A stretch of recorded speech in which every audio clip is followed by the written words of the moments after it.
Akella Raghavendra 12 మార్క్స్‌తో IAS miss అయ్యారు. కానీ అది ఆయన కథంలో ముగింపు కాదు, ఒక మలుపు. ఆయనకి ర్యాంక్ దొరక్కపోయినా అంతకంటే ముఖ్యమైన లైఫ్ ఫిలాసఫీ దొరికింది.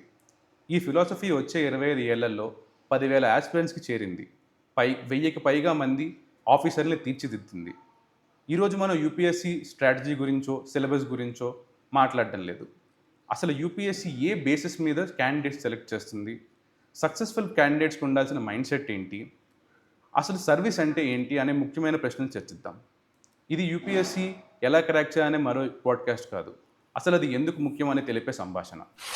రాఘవేంద్ర గారు, మీకు వెల్కమ్. Thank you. మీరు ఆ 12 మార్క్స్‌తో ఐఏఎస్ మిస్ అయినప్పుడు ఆ అనుభవం మీకు ఏం నేర్పించింది? నువ్వు టోటల్ కంప్లీట్ అంతా పనంతా టాస్క్ అంతా పూర్తి చేసి పక్కన పెట్టినప్పుడు మాత్రమే ఫలితం నీ చేతికి అందుతుంది. సగం సగం చేయొద్దబ్బా. నాకు నేర్పింది అదే. సగం సగం చేయొద్దు, సగం సగం రావద్దు, సగం సగం ఉపయోగం లేదు. అల్టిమేట్గా నువ్వు కంప్లీట్ ప్రిపరేషన్లో నీ టోటల్ ఫిలాసఫీని అర్థం చేసుకుంటూ ఎంటైర్ మార్కుల నుండి ఇంకోటి నుండి చేరేంత వరకు పరిశ్రమించాల్సిందే.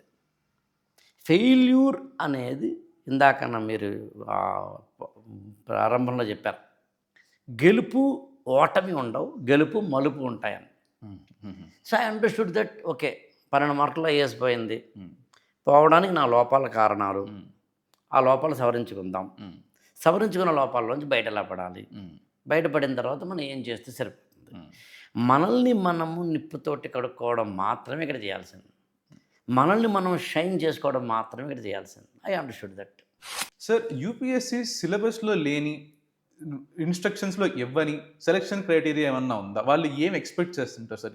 ఒక యాస్పిరెంట్ దగ్గర నుంచి అది మనకి అండర్ రేటెడ్ అంటారు చూడండి. తెలియకుండా అసలు క్లుప్తంగా అసలు ఏం చూస్తారు సార్? ఎస్పెషల్లీ ఇంటర్వ్యూలో ఆ యాస్పిరెంట్‌ని ఏం ఎక్స్‌పెక్ట్ చేస్తున్నారు సార్ యాస్పిరెంట్ దగ్గర నుంచి? నేను గమనించింది కామన్ సెన్స్ అని. అంటే యూపీఎస్సీ ప్రిపరేషన్ చేస్తున్న ఒక స్టూడెంట్‌కి ఎంత కామన్ సెన్స్ ఉందన్నది. కామన్ సెన్స్‌ని ఎలా డిఫైన్ చేయొచ్చు?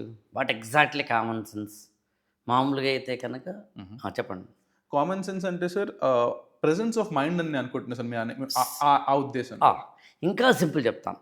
కామన్ సెన్స్ అంటే పెద్దగా నాలెడ్జ్‌ని నువ్వేమి డంప్ చేయకుండా సింప్లిఫికేషన్ తోటి ఒక ప్రాబ్లమ్‌ని సాల్వ్ చేస్తే కనుక దాన్ని కామన్ సెన్స్ అనొచ్చు.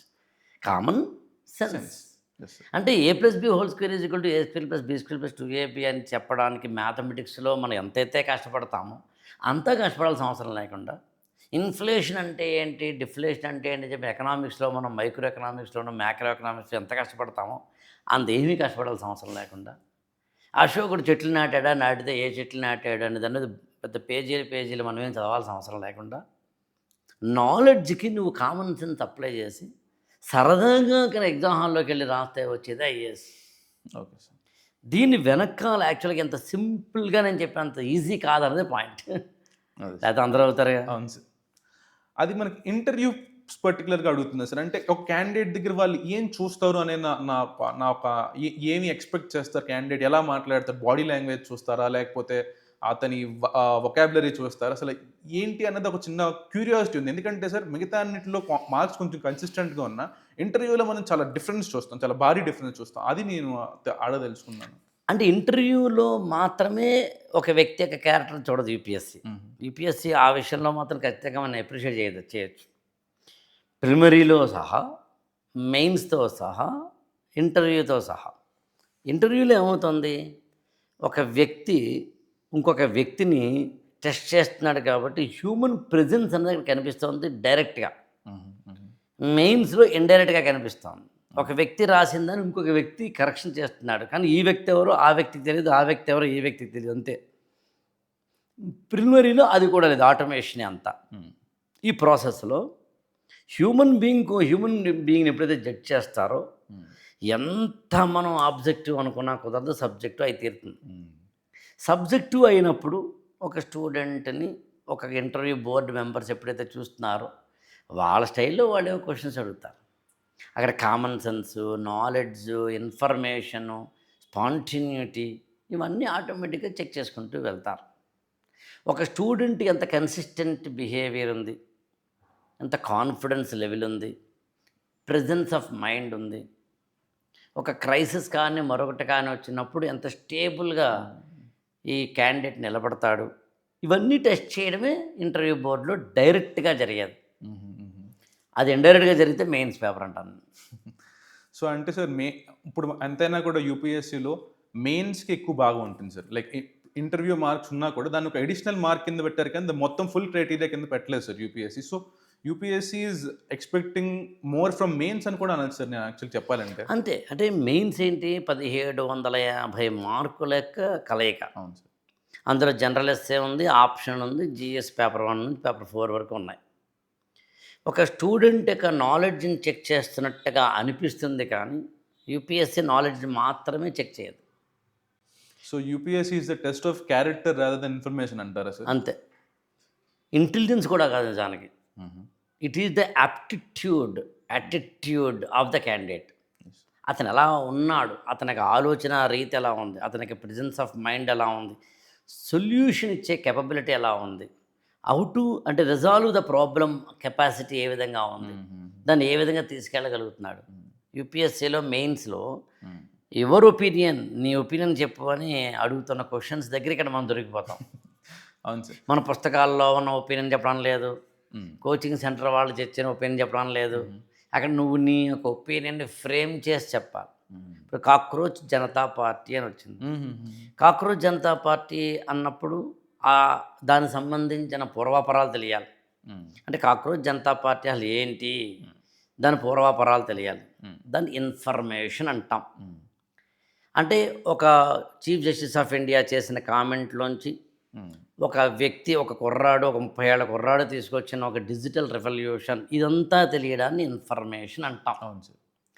దీనికి బ్యాక్గ్రౌండ్ ఏదైనా ఉందా అంటే అర్థం ఏంటి, ఇది కాదు దీనికన్నా ఇంకా ముందు 1970లోనో 60లోనో 30లోనో ఈవెన్ జమానామే ఏదో యాన్షియంట్ డేస్లో కూడా ఇలాంటిది ఏదైనా జరిగిందా, అశోకుడి కాలంలోనో లేకపోతే అక్కడ అక్బర్ కాలంలో ఇలాంటిది జరిగిందా అని తెలుసుకోవడం ఇంటెలిజెన్స్, అది ఇన్ఫర్మేషన్ నుంచి. ఈ రెండింటిని అవగాహన చేసుకొని దాన్ని మనం ఒక చర్నింగ్ చేసుకుని చెప్పడాన్ని నాలెడ్జ్. సో నీకు నాలెడ్జ్, ఇన్ఫర్మేషన్, ఇంటెలిజెన్స్ అనే మూడింటి కలయికతోటి మెయిన్స్ ఎగ్జామ్ హాల్లోకి వెళ్తాం మనం. దీని మీద నా ఒపీనియన్ ఏంటి, నా ఒపీనియన్ చెప్పడము అనేదాన్ని పెర్సెప్షన్ అంటున్నాం. రైట్. ఈ పెర్సెప్షన్ని ఎంత ఫోర్సైట్, ముందు చూపుతో ఉంది అనేది నీ క్యాండిడేచర్. ఒకటి digital revolution, cockroach Janata party అట వచ్చిందట, రాత్రికి రాత్రి 1 మిలియన్ వ్యూసో లేదా 1 మిలియన్ సబ్స్క్రైబర్లు ఫాలోవర్లు వచ్చేసారట. సో వాట్, దీన్ని ఎలా చూస్తున్నారు? ఇది ఒక నేపాల్లోనో, బంగ్లాదేశ్లోనో, శ్రీలంకలోనో, స్వీడన్లోనో, లేకపోతే కనుక వెనుజువాలోనో మరో చోట వచ్చిన ఒక రెవల్యూషన్గా చూద్దామా? అలా చూసేందుకు అవకాశం ఉందా? అమెరికాలో కానీ మరో చోట కానీ ఒక బీట్ జనరేషన్ కానీ, యాంగ్రీ యంగ్ మ్యాన్ ఉద్యమం కానీ, లేదా వెస్ట్ బెంగాల్లో వచ్చిన హంగ్రీ యంగ్ మ్యాన్ ఉద్యమం కానీ, ఇలాంటి వాటితో దీన్ని పోల్చొచ్చా? దీన్ని బట్టి ఆధారం చేసుకుని వాట్ ఈజ్ యువర్ టేక్ అని చెప్పడాన్ని నీ యొక్క ఒపీనియన్, నీ యొక్క ఫోర్సైట్, నీ పెర్సెప్షన్, నీ దృక్పథం అవుతోంది. ఇన్నిటి కలయికతోటి ఎగ్జామ్ హాల్లోకి వెళ్ళి దాన్ని ప్రజెంట్ చేసి సక్సెస్ఫుల్గా, అంటే కమ్యూనికేషన్, ఈ నుండి నువ్వు బయటకు వస్తే అప్పుడు సక్సెస్ అవుతున్నావు. దీన్నే ఇంటర్వ్యూ హాల్ అయితే ఓవరాల్గా చెప్తున్నావు, అంతే, అంతకుమించి ఏం కాదు. సార్, మీరు చాలామంది ఐఏఎస్ ఆఫీసర్ని, ఐపీఎస్ ఆఫీసర్ని ప్రొడ్యూస్ చేశారు, వాళ్ళకి మీరు గైడెన్స్ ఇచ్చారు. అలాగే మీరు చాలామంది ఐఏఎస్ కాని వాళ్ళకు కూడా గైడెన్స్ ఇచ్చారు. సో వాళ్ళకి మధ్యలో ఉన్న డిఫరెన్స్ ఏంటి సార్? వాళ్ళు ఏం నమ్ముతున్నారు, వీళ్ళు ఏం నమ్మలేకపోతున్నారు? ఈ యొక్క దృక్పథం, వాళ్ళ పర్సెప్షన్లో తేడా ఉంది సార్. బేసికల్గా నేను చిన్న కరెక్షన్ చేయాలనుకుంటున్నాను. నేను ఎవరిని తయారు చేయలేదు, తయారయ్యారేమో తప్ప. నేనైనా ఎనీ కోచింగ్ సెంటర్, ఎస్పెషల్లీ యూపీఎస్సీకి సంబంధించి వాళ్ళు ఎవరిని ర్యాంకర్లను ప్రొడ్యూస్ చేయలేరు ఫ్యాక్టరీగా అని నమ్ముతాను నేను. ఎందుకంటే సివిల్ సర్వీసెస్ ప్రిపరేషన్ చేస్తున్న స్టూడెంట్కి ఇన్పుట్స్ మేము ఇవ్వగలం, మెటీరియల్స్ మేము ఇవ్వగలం, వాళ్ళకి సంబంధించిన కొంచెం ఇన్స్పిరేషన్ ఇవ్వగలం, మోటివేషన్ ఇవ్వగలం, కాన్ఫిడెన్స్ ఇవ్వగలం. గైడెన్స్ ఇవ్వగలం, మెంటరింగ్ ఇవ్వగలం, ఆన్సర్స్ కరెక్షన్ చేయగలం, ఆన్సర్ తప్పు రాస్తుంటే చెప్పగలం, ఇలా కాదు ఇలా చదవమని చెప్పగలం, ఫ్రెండ్స్ వద్దనో మరోటోనో చెప్పగలం, సోషల్ మీడియాలో ఎక్కువ ఉండొద్దని చెప్పగలం, అబ్బో ఎన్నెన్ని చెప్పగలం. కానీ ఈ చెప్పే క్రమంలో నేను ఏకి ఒకలాగా బీకి ఒకలాగా చెప్పను, ఎవరికైనా ఒకలాగే చెప్తున్నాను. తీసుకునే వాళ్ళని బట్టే ఉంటాం. అంటే ర్యాంకుల్ని ప్రొడ్యూస్ చేస్తారంటే నేను నమ్మను. అది కరెక్షన్ సంబంధించింది. ర్యాంక్ వచ్చిన వాళ్ళకి రాని వాళ్ళకి తేడా ఏంటంటే, నాకు పెద్దగా ఏమీ అనిపించలేదు. కన్సిస్టెన్సీ అంటాను నేను. కన్సిస్టెన్సీ ప్రిపరేషన్లో కన్సిస్టెంట్గా ప్రిపేర్ అవ్వడం, విత్ రైట్ డైరెక్షన్లో ప్రిపేర్ అవ్వడం, with hard work and smart వర్క్తో ప్రిపేర్ అవ్వడం, కాన్ఫిడెన్స్ తోటి క్లారిటీ తోటి ప్రిపేర్ అవ్వడం, అంతే. వీటన్నిటికీ మూలం మాత్రం కన్సిస్టెంట్గా ప్రిపేర్ అవ్వడం. ప్రిపేర్ అవుతూ వెళ్తాడు, అబ్బా ప్రిపేర్ అవుతూ వెళ్తాడు. ర్యాంక్ వచ్చిన వాళ్ళకి రాని వాళ్ళకి తేడా ఏంటంటే, ర్యాంక్ వచ్చిన వాళ్ళు అవి వచ్చేంతవరకు ప్రిపేర్ అవుతున్నారు, రాని వాళ్ళు మిడిల్ డ్రాప్ అవుతున్నారు. అంటే సార్ పర్సీవరెన్స్ వల్ల మాత్రమే మనం ఈ ఎగ్జామ్ని క్రాక్ చేయొచ్చు అంటారు. ఇది ఎందుకంటే మనకి గ్యారంటీ లేదు సార్ ఈ ఎగ్జామ్లో. మనం ఎన్ని సంవత్సరాలు పెట్టినా కూడా అవుతుంది అనే నమ్మకం కూడా లేదు కొంతమందికి. బట్ సంవత్సరాలు పెరిగే కొద్దీ, ఆ కష్టం చేసే కొద్దీ ఛాన్సెస్ పెరుగుతాయి అంటున్నారు సార్ మీరు. అంటే ఒక 4th అటెంప్ట్ 5th అటెంప్ట్ ఇచ్చే మనిషికి ఒక 2nd అటెంప్ట్లో మానేసే వాళ్ళకి ఆ డిఫరెన్స్ మనకి కనిపిస్తుందా సార్? ఒక తాత దగ్గరికి మనవడు వచ్చి, తాత నాకు లైఫ్ అంటే ఏంటో చెప్పు, విజయం సక్సెస్ అంటే ఏంటో చెప్పు అన్నట్టు. అరే అక్కడ ఒక బొగ్గుల బుట్ట ఉందిరా, బొగ్గులను తీసేసి ఆ బుట్టతోటి గోదావరికి వెళ్ళి నీళ్లు తీసుకురారా అన్నట. సో బొగ్గుల బుట్ట చాలా నల్లగా ఉంటుంది, ఎందుకంటే అందులో బొగ్గులు ఉన్నాయి కాబట్టి తీసేశాడు. ఆ నల్లగా ఉన్న దాన్ని తీసుకెళ్ళి నీళ్లు తీసుకొచ్చి తాతయ్య తీసుకొచ్చేసరికి ఆ నీళ్ళన్నీ కారిపోయినాయి, దానికి రంధ్రాలు ఉంటాయి కాబట్టి బొగ్గుల బుట్ట. అలా మళ్ళీ వెళ్ళాడట, మళ్ళీ తీసుకొచ్చాడు, మళ్ళీ కారిపోయిన నీళ్లు. అలా 5-6 సార్లు చేసిన తర్వాత, తాత బొగ్గుల బుట్టలో నువ్వు నీళ్లు తెమ్మంటున్నావు, దీనికి అన్ని రంధ్రాలు ఉన్నాయి, ఇలా నీళ్లు కారిపోతున్నాయి, నేనేమో ఇప్పుడు తేలైన పరిస్థితిలో ఉంది, నువ్వేమో నీళ్లు తీసుకురా అంటావేంటి అన్నాడు. అప్పుడు అన్నాడు తాత, అరే నువ్వు ఫస్ట్ టైం బొగ్గుల్ని బయట పాడేసి బుట్టను మాత్రమే తీసుకెళ్ళినప్పుడు బుట్ట కలర్ ఏంటి? బ్లాక్. ఇప్పుడు బుట్ట కలర్ ఏంటి? Pure white. ఈ మధ్యలో ఏం జరిగిందిరా? నీళ్ళలోకి వెళ్ళాడు తెచ్చాడు, నీళ్ళలోకి వెళ్ళాడు తెచ్చాడు, నీళ్ళలోకి వెళ్ళాడు తెచ్చాడు, నీళ్ళలోకి వెళ్ళి తెచ్చాడు, ప్యూరిఫై అయ్యింది. అటెంప్ట్ సాగే కొద్దీ ప్యూరిఫై అయ్యి ఏదో ఒక అటెంప్ట్లో ఐఏఎస్ వస్తుందని నేను నమ్ముతాను. తెలుసో తెలియకో దిగేవం కాబట్టి. ఇక్కడ 2 ఉన్నాయి. ఇక్కడ ఇప్పుడు ఆట ఆపాలో కూడా తెలియాలి. అందుకు అక్కడే మెంటార్, ఒక గురువు అనేవాళ్ళు అంతే. ఈ ప్రయత్న లోపం ఉంటే ఎన్నిసార్లు ప్రిపేర్ అయినా రాదు. సరైన మెంటార్ లేకపోతే ఎన్నిసార్లు ప్రిపేర్ అయినా రాదు. సరైన మెంటార్ సరైన రైట్ టైంలో చెప్పకపోతే అయ్యే క్యాండిడేట్ ఏమో మిడిల్ డ్రాప్ అవ్వచ్చు, లేకపోతే అవని క్యాండిడేట్ లాస్ట్ వరకు ప్రయత్నించి విఫలం అవ్వచ్చు. It is not just the candidate. అందుకు నేను ఏమంటానంటే, పట్టు వదలని విక్రమార్కుడిలా నువ్వు ఉండాలి, నీకంటూ వెనకాల ఒక గైడో ఒక మెంటారో ఉండాలి, నీ తప్పుల్ని ఎప్పటికప్పుడు కడుక్కోగలిగి ఉండాలి, నిన్ను నువ్వు అర్థం చేసుకోగలిగి ఉండాలి. ఈ ప్రాసెస్ ఒక న్యాచురల్ ప్రాసెస్ అని నమ్మాలి. ఇది వెంటనే అయ్యేది కాదని తెలుసుకోగలగాలి.